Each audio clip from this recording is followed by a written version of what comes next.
தில்லி தமிழ் சங்கத்தில் கோஷ்டி மோதல். புதிய வழிகாட்டு குழுவினருக்கு நீதிமன்றம் ஒப்புதல். தலைநகர் டில்லியில் வசிக்கும் தமிழர்களின் நலனுக்காக கடந்த 80 ஆண்டுகளுக்கு முன் தில்லி தமிழ் சங்கம் ஏற்படுத்தப்பட்டது. தில்லி தமிழ்ச் சங்கத்தில் 2 ஆண்டுகளுக்கு ஒருமுறை தேர்தல் நடத்தப்பட்டு நிர்வாகிகள் தேர்ந்தெடுக்கப்படுவர். அந்த வகையில் கடந்த ஆண்டு முதல் தேர்தல் நடத்தாமல் பல்வேறு காரணங்களை காட்டி கடந்த முறை தேர்ந்தெடுக்கப்பட்ட நிர்வாகிகள் அவர்களாகவே தன்னிச்சையாக முடிவெடுத்து நிர்வாகத்தை நடத்தி வந்தனர். அதனை எதிர்த்து உறுப்பினர்கள் சிலர் உடனடியாக தேர்தல் நடத்த வேண்டும் என்று கோரிக்கை விடுத்தனர். இதனைத் தொடர்ந்து நிர்வாகிகள் நீதிமன்றத்தை நாடினர். இந்த வழக்கை விசாரித்த தில்லி பாட்டியாலா நீதிமன்றம் தில்லி தமிழ் சங்கத்தின் பழைய நிர்வாகிகளின் கோரிக்கைகளை ஏற்க மறுத்து எந்த முகாந்திரமும் இல்லாமல் இந்த வழக்கை தொடர்ந்துள்ளனர் என கூறி புதிய வழிகாட்டு குழுவினரின் ஆலோசனையின் பேரில் தேர்தல் நடத்த அனுமதி அளித்து உத்தரவிட்டது. தில்லி தமிழ் சங்கத்தின் புதிய வழிகாட்டு குழுவின் தலைவரான பென்னேஸ்வரன் தலைமையில் செய்தியாளர்கள் சந்திப்பு நடைபெற்றது. இதில் வழக்கறிஞர் டாக்டர் சிவபாலமுருகன், வழிகாட்டு குழுவின் செயலாளர் ராகேஷ் மற்றும் பலர் கலந்து கொண்டனர். அதற்கு மேல் ஏதாவது முக்கியமான விஷயங்கள் இருந்தால் 6 மாதங்கள் நீங்க பண்ண முடியும். ஆனா அது பின்னாடி இருக்க முடியாது. ஆனால் நீங்க இன்னைக்கு காலம் தவறி 4 ஆண்டுகளுக்கு அப்புறம் இந்த கோர்ட்டை நீங்க சந்திக்கிறீங்க. அதுவே மிகவும் தவறானது. சோ அதனால அவங்க சொல்ற லேச்சஸ் அப்படிங்கிற ஒரு வார்த்தை யூஸ் பண்றாங்க. நீங்க காலம் தவறி நீங்க இன்னைக்கு கோர்ட்டுக்கு வந்திருக்கீங்க. அதனால உங்களுக்கு தர முடியாது. 2, உங்களோட பீரியட் முடிஞ்சதுக்கு அப்புறமும் ஒரு டெமோக்ரஸி ஒரு அசோசியேஷன் ரொம்ப முக்கியமானது. அந்த டெமோக்ரஸியே நீங்க படி கொலை பண்ணிட்டீங்க. உங்க மேல எனக்கு எந்த விதமான நம்பிக்கையும் கிடையாது. அவர் கிளியர் கட்டா சொல்றாரு, faith, I have no faith இந்த இன்ஸ்டிடியூஷன். டெமோக்ரஸி இதாயிடுச்சு. அதனால கண்டிப்பா எலெக்ஷன் நடத்துறத நம்மள்ட்ட தான் கொடுக்கணுங்கிறதுக்காகவே அவர் எந்த இன்ஜெக்ஷன் கொடுக்க முடியாதுன்னு சொல்லிட்டு 22ஆம் தேதி போட்ட ஆர்டரை கன்ஃபார்ம் பண்ணிடுறாரு. உங்களுக்கு எந்த வித முகாந்திரம் இல்ல, உங்களுக்கு எந்த இன்ஜெக்ஷன் கொடுக்க மாட்டேன்னு சொல்லிடுறாரு. சோ அதனால கிளியர் கட்டா என்ன அப்படின்னா, அவர் இன்னைக்கு காலையில போட்ட மெயில் செய்தி மிகவும் தவறானது. திசை திருப்ப மக்களுக்கு இது மூலமா தான் இதுக்காக தான் நாங்க ஒரு பேட்டியை வச்சிருக்கோம். இது மூலம் மக்கள் மெம்பர்ஸ் எல்லாம் தெரிஞ்சுக்க வேண்டியது முக்கியமான ஒரு விஷயம். கோர்ட்டு இந்த கேர்டேக்கர் கமிட்டியை அப்ரூவ் பண்ணிருச்சு. அதே மாதிரி அவங்க மேல ஃபெய்த் இல்லைன்னு சொல்லிருச்சு. நம்மளோட எலெக்ஷன் நடத்துன்னு சொல்லிருக்காங்க. ஸோ அதனால எங்களோட ஒரே ஒரு டியூட்டி என்னன்னா எலெக்ஷன் நடத்துறது மட்டும்தான்.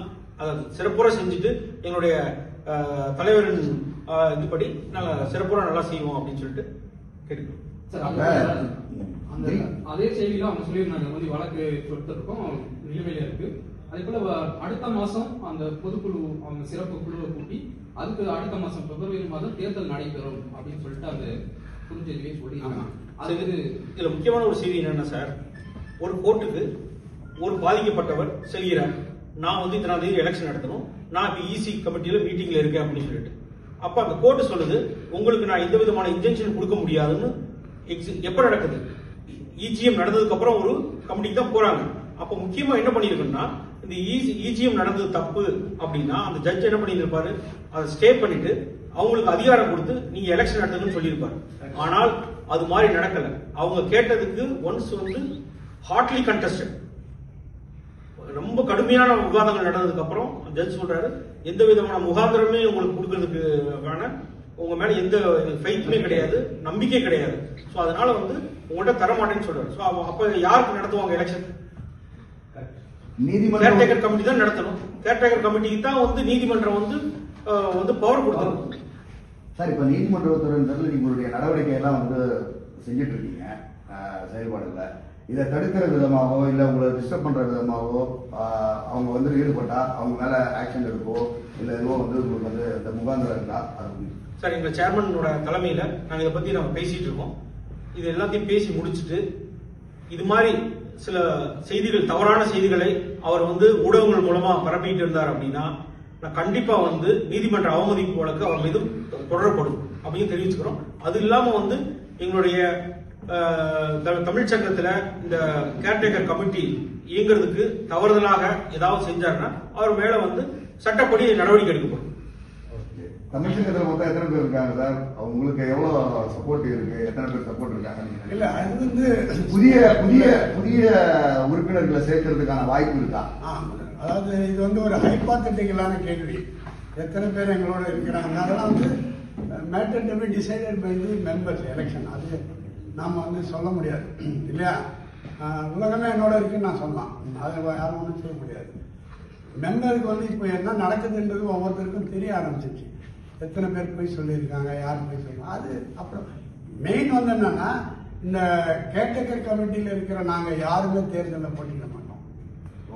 புரியுதா? எங்களுக்கான தர்மம் வந்து நாங்கள் ஒரு ஆஃபீஸர் அப்பாயிண்ட் பண்ணிட்டு அவங்கள வந்து எலெக்ஷன் நடத்த வைப்போம். அந்த அதில் நாங்கள் தலையிடவும் மாட்டோம். அதனால் யார் ஜெயிக்கிறாம போகிறோம். ரெண்டாவது கேள்வி வந்து மெம்பர்ஷிப் பற்றி கேட்டீங்க.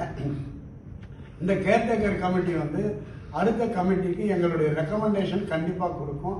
நான் ஏற்கனவே வைஸ் பிரசிடெண்டாக இருந்தப்போ நிறைய ஒர்க் பண்ணி வச்சுருக்கேன். புது மெம்பரை சேர்த்துனா என்ன மாதிரியான மொராலிட்டி, அது துரதிருஷ்டவசமாக அது நடக்காமல் போயிடுச்சு. அதை திருப்பி நோண்டி எடுத்து அவங்ககிட்ட கொடுத்தாப்பா இது போது பண்ணுங்க. ஏன்னா இது சங்கம் ஸ்ட்ரிக்ட் ஆகிட்டே இருக்குது. இது வந்து ப்ராட் ஆகணும் இல்லையா, எல்லா வகையிலையும் வரணும். இப்போ அதை நாங்கள் முழுக்க ஆதரிக்கிறோம். பட் அதுக்கான பவர் எங்களுக்கு எது நாங்கள் ரிக்வெஸ்ட் பண்ண முடியும். வரக்கூடிய கமிட்டி நீங்கள் தயவுசெய்து பைலாவில் சில அமெண்ட்மெண்ட்லாம் பண்ணிட்டு மெம்பர்ஷிப் தேங்க்யூ சார். அதான் சார் முக்கியமாக ஒரு விஷயம் சொல்ல விரும்புகிறேன் சார். ஒரு சிலர் வந்து தமிழ் சங்கத்துக்கு நான் இவ்வளோ பணம் வாங்கி தர்றேன் அப்படின்னு சொல்கிறாங்க. ஆனால் நீங்கள் முக்கியமான ஒரு விஷயத்த வந்து இதில் கவனிக்கணும். இன்னைக்கு வந்து 15 கோடி ரூபாய் கடன் வந்து ஏன் வந்து தமிழ் சங்கத்துக்கு இந்த மாதிரி அதிகப்படியான கடன்? ஸோ கடன் ஏன் வருது அப்படின்னா வந்து சங்கத்தை சரியான வகையில் இல்லாமல் ஒரு கமர்ஷியலை யூஸ் பண்ணுறப்ப வந்து வந்து கவர்மெண்ட் வந்து நம்ம மேலே பெனால்ட்டி இம்போஸ் பண்ணுது. நம்ம ஒரு பக்கம் பணம் கொண்டு வந்து தான் சொல்கிறோம், இன்னொரு பக்கம் வந்து அதை விட வந்து 50 மடங்கு வந்து கடன் வச்சிருக்கோம். ஸோ இது வந்து நம்ம தெளிவாக நம்ம புரிஞ்சுக்க வேண்டிய, ஒரு மக்களுக்கு விளக்க வேண்டிய ஒரு கட்டாய சூழ்நிலை. நீதிமன்றம் வந்து உங்களுக்கு உத்தரவு கொடுத்திருந்தாலும் நீங்க இதனுடைய வந்து நிர்வாகத்தை வந்து எப்படி நடத்த போறீங்க, பொருளாதார ரீதியா வந்து எப்படி அதை டேக்கப் பண்ண போறீங்க, எல்லாமே அவங்க கிட்ட தான் இருக்கு. இல்ல சார், இல்ல சார், அவங்க வந்து முக்கியமா அவங்க கேட்ட பிரேயர்ல வந்து அவங்கள வந்து எந்த டிஜிட்டலா நீங்க இயங்கக்கூடாது, ஒரு அக்கௌண்ட்ஸை நீங்க ஆப்ரேட் பண்ணக்கூடாது இல்லைன்னு சொல்லிட்டு. மிக முக்கியமாக நம்ம வந்து 13/12 பண்ணிட்டு திரும்ப 14ஆம் தேதி வந்து 1/38க்கு வந்து நம்ம பேங்க்ல போய் கொடுக்குறோம். அதை பேஸ் பண்ணி பேங்கோட அக்கௌண்ட்டை வந்து ஸ்டாப் பண்ணிட்டாங்க. பேங்க் இயங்குறது கிடையாது. ஒரு சில அந்த அந்த இடைப்பட்ட 14ஆம் தேதியில இருந்து அந்த அன்னைக்கு வந்து லீவா இருந்ததுனால அதுக்கு அடுத்த நாளுக்குள்ள வந்து சில அமௌண்ட்லாம் மாற்றப்பட்டிருக்கு. நாங்கள் அதை வந்து கமிட்டி தலைமையில வந்து சார் எல்லாத்தையும் அது நடவடிக்கை எடுப்பாங்க. ஒன்று. ரெண்டாவது வந்து நம்மளுக்கு என்ன தேவையோ அது மட்டும் தான் பண்ண போறோம். சேலரி கொடுக்கறது, ஜிஎஸ்டி, கரண்ட் பில்லு, இந்த மாதிரி முக்கியமானது மட்டும்தான் வந்து நம்மளுடைய கமிட்டிக்கு பவர் இருக்கும். மற்ற எந்த பவர் கிடையாது. டெல்லி தமிழ் சங்கத்துக்காக தமிழக அரசு வந்து ஒரு 50 லட்சம் ரூபாய் கொடுத்துருக்கு. புதுப்பிச்சிருக்காங்க நிறைய விஷயங்கள்.